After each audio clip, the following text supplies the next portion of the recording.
Punched my wife's best friend after she claimed I tried to rape her during her unexpected strip show, now fearing divorce. I've, 35 male, been with my beautiful wife, 34F, for close to 10 years.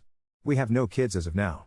My wife's best friend, Amy, has been friends with my wife for about 15 years, all throughout college where I originally met my wife.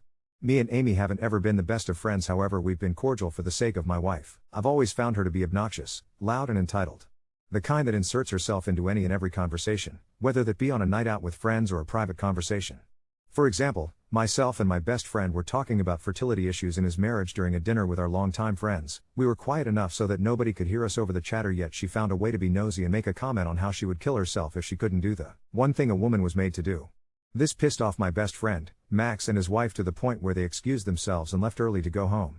Now on to the actual situation at hand. Amy's boyfriend, Khalid, had left her due to her annoying personality.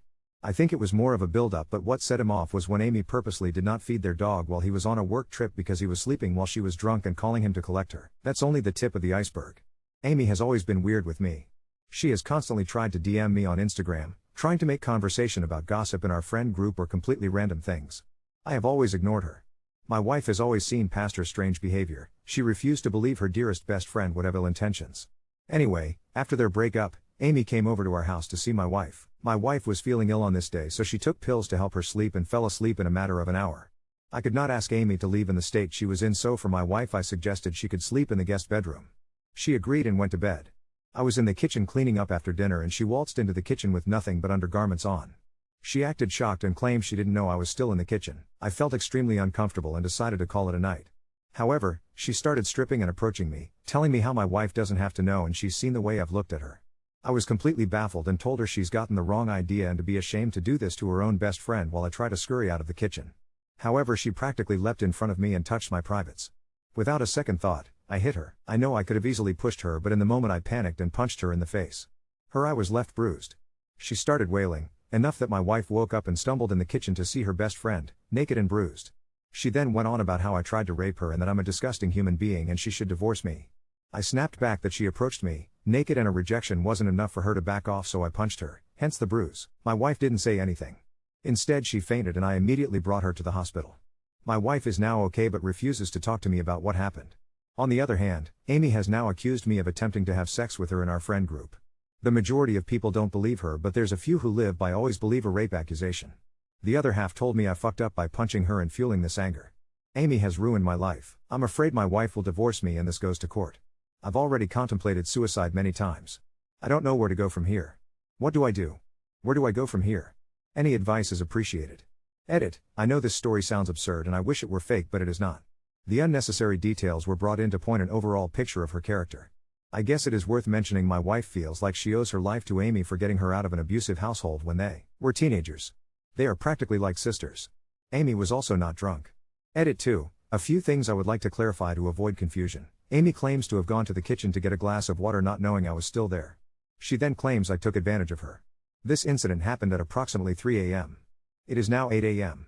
She came up with this story and posted it in our group chat right after she went back home. Majority of our friend group have to get up early for their responsibilities, hence how this misinformation has spread like wildfire. I have been getting individuals' DMs on advice and opinions since, where I've concluded the majority are on my side. Some say I shouldn't have punched her and the rest believe her. My wife has been up all night and refuses to talk to me. I have not tried to push her to talk to me. For now, she needs time to process it. Update 1. I am still suffering the aftermath of what has happened. I have not slept nor ate since.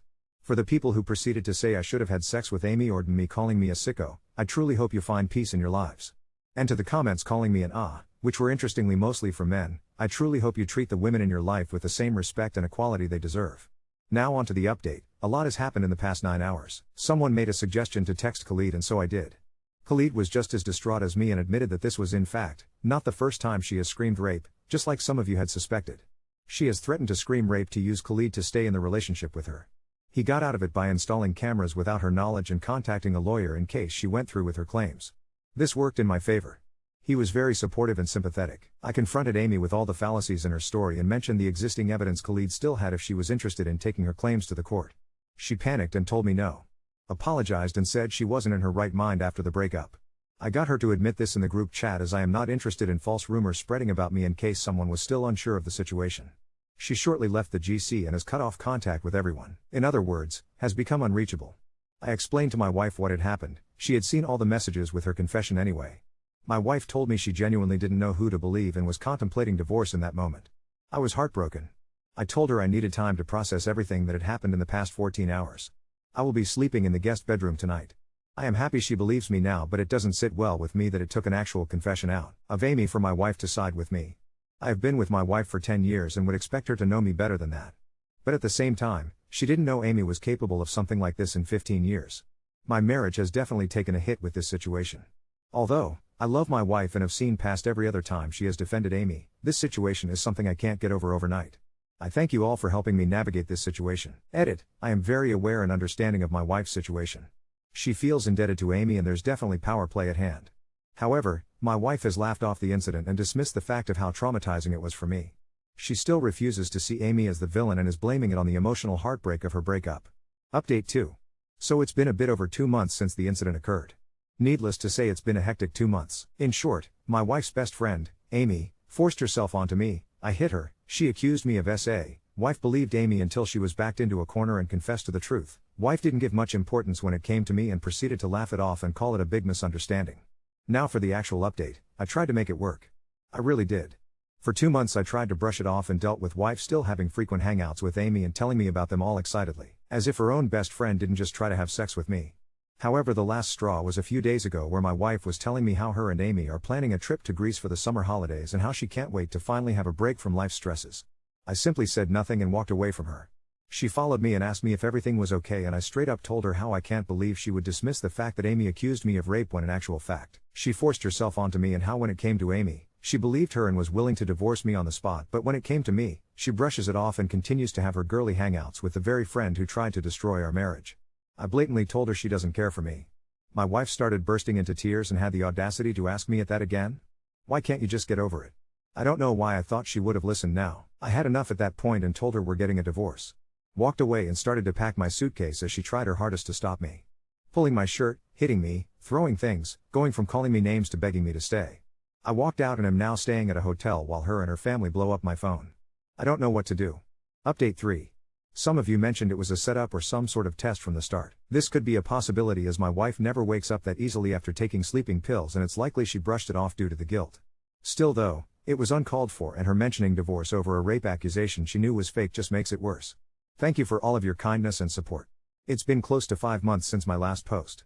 Needless to say, I am officially divorced. My ex-wife was cooperative, but of course there was reasons as to why she was so cooperative. To not tarnish what's left of her reputation. Definitely could not afford to make it any longer than it was, and everything was in my name anyways. Quite a few of you had conspiracy theories on what really was going on underneath the surface. I'm still unsure of whether the whole incident was premeditated. That's something she refuses to admit to. But I did confirm, however, that my wife was involved in God knows how many year-long affair with a married man. Turns out our relationship was never real nor genuine to her. I was just a means to leech off of while she satisfied her own desires. I'm not too sure if Amy was involved in this affair, but I know she's known, and this whole incident was probably to file a case against me and take my money. I don't know at this point, and quite frankly I don't want to know. Update 4. It's been almost a year since my last update. I never thought I'd be writing another one of these, but I guess there's more to this story than I initially thought. First off, I'm doing much better now. The divorce was finalized about 7 months ago, and I've spent the time focusing on myself, therapy twice a week, reconnecting with old friends who had lost touch with during my marriage, and even got a promotion at work. Last month, I received a message from Khalid of all people. He wanted to meet up for a drink, said he had something important to discuss. We were never close, but after everything that happened with Amy, we developed a sort of camaraderie. I agreed to meet him at a bar downtown. When I got there, Khalid looked nervous, fidgeting with his beer bottle. He told me he'd been gathering evidence against Amy for months after our incident, partly for his own protection and partly because he suspected there was more to the story. Turns out, he found old text messages between Amy and my ex-wife discussing some sort of plan that went back almost 2 years.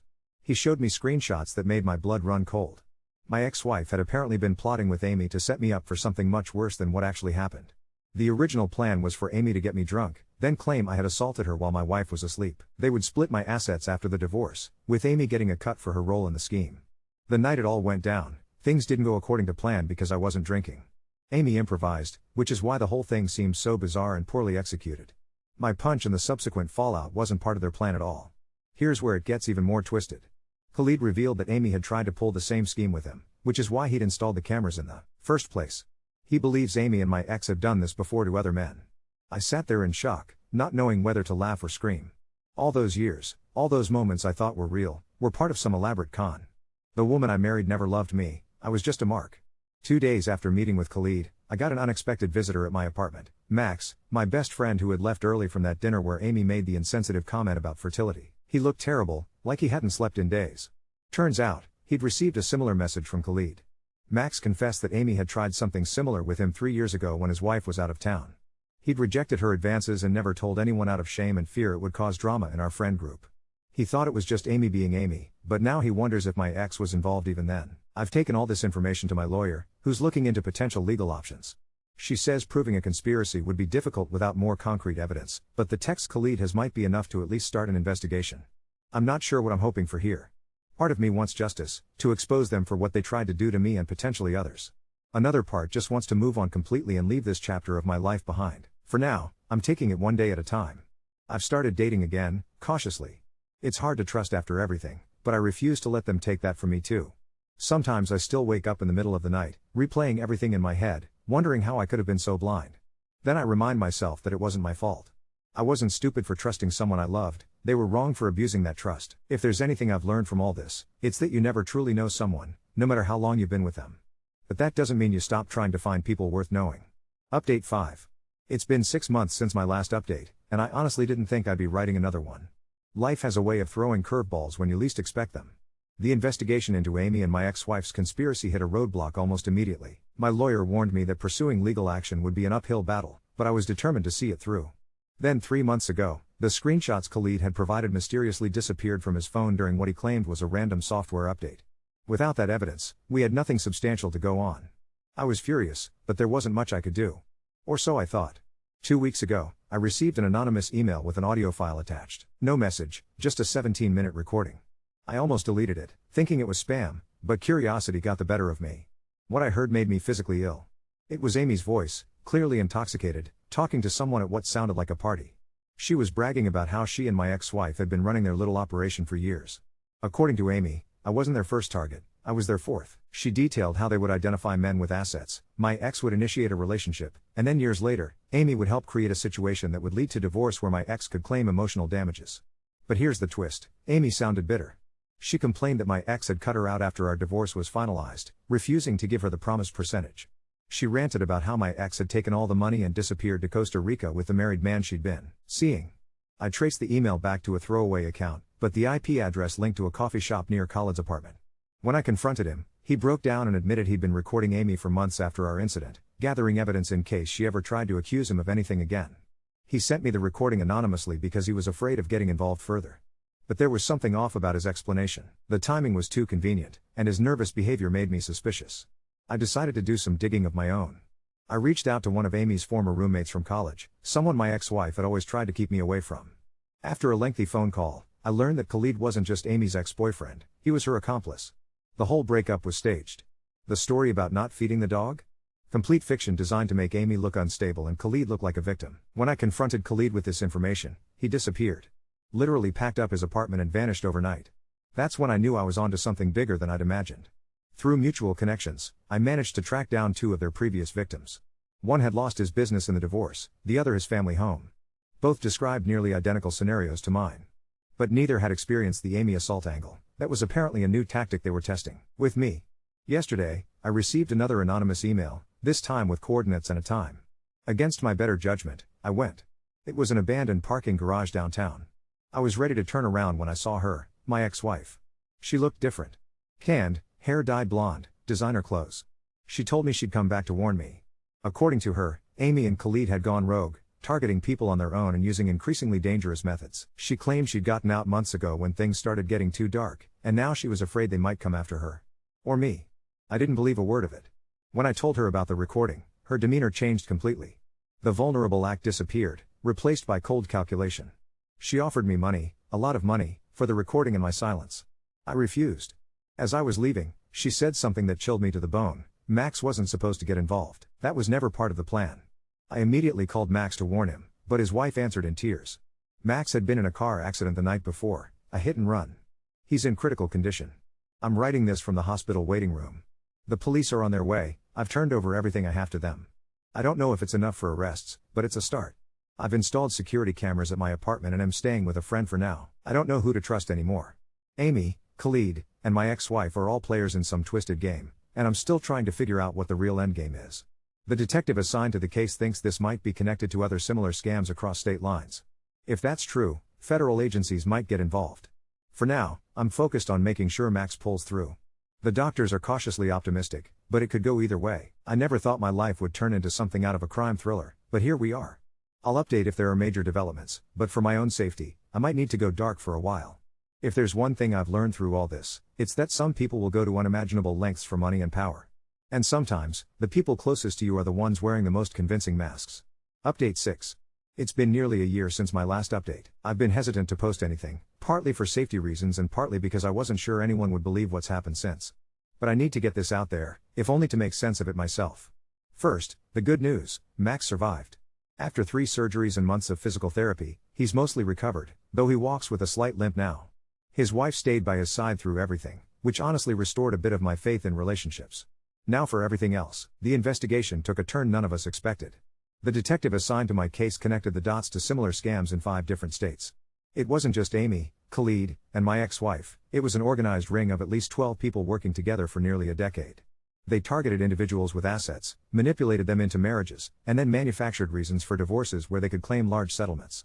4 months after my last update, the FBI got involved. I spent countless hours being interviewed, going through photos, and helping piece together timelines. They called me their star witness, not exactly the claim to fame I was hoping for. In a twist I still can't fully process, it turns out Khalid wasn't just Amy's partner, he was the ringleader of the entire operation. The investigators found offshore accounts with millions of dollars, fake identities, and a detailed playbook for how they selected and manipulated targets. My ex-wife wasn't even near the top of their hierarchy, she was more like a mid-level operative who had been with them for about 6 years. 3 months ago, they made arrests across the country. 9 people in custody, including Amy and 3 others I'd never met. But Khalid and my ex-wife remained elusive. The FBI believed they had fled the country with millions. Then came the most surreal moment of this entire nightmare. I was leaving my therapist's office one evening when a woman approached me in the parking lot. She was wearing large sunglasses and a scarf over her hair, but I recognized her instantly, my ex-wife. She looked nothing like the confident, tanned woman from our last encounter. She was thin, nervous, constantly looking over her shoulder. She thrust an envelope into my hands and said, "I'm sorry. I never wanted it to go this far." Before I could react, she hurried to a waiting car and was gone. Inside the envelope was a USB drive and a handwritten note that simply said, "Insurance policy. Use it wisely." I took it straight to the FBI. The drive contained financial records, names, dates, locations, everything needed to dismantle what remained of the organization. But more importantly, it had evidence that Khalid had transferred money to hire the driver who hit Max. It was all there, in black and white. The FBI agent handling the case told me my ex-wife had made a deal with them months ago. She'd been feeding them information in exchange for leniency. The envelope was her final delivery before entering witness protection. The part that keeps me up at night? According to her deal disclosure, she claimed she had genuinely fallen in love with me about 3 years into our marriage. She told the FBI she had tried to back out of the scheme multiple times but was threatened by Khalid. The night with Amy was supposed to be her way out, a controlled scenario where she could leave me without raising suspicions within the organization. But when I hit Amy, everything spiraled out of control. I don't know if I believe her. Part of me wants to. It would mean that some portion of our life together was real. But after everything, I can't trust anything about our relationship. Last week, news broke that Khalid had been arrested in Serbia. Extradition proceedings are underway. Amy and the others have taken plea deals, rolling over on each other like dominoes. As for me, I'm trying to rebuild. I've moved to a different city, started a new job. I'm even seeing someone, slowly, cautiously. She knows the broad strokes of what happened, and she's been patient with my trust issues. The prosecutor says I'll need to testify when the cases go to trial next year. I'm not looking forward to it, but I'll do whatever it takes to make sure they can't do this to anyone else. Sometimes I think about the person I was before all this, trusting, open, believing in the basic goodness of people. I'm not that person anymore. But maybe the person I'm becoming is stronger, wiser, more discerning. One unexpected bright spot: Max and I have become closer than ever. We meet weekly for beers and have a standing agreement to vet each other's potential partners. It's partly a joke, partly dead serious. I don't know if this is the final chapter in this bizarre story, but for the first time in years, I feel like I'm writing my own narrative again, not being manipulated into someone else's plot.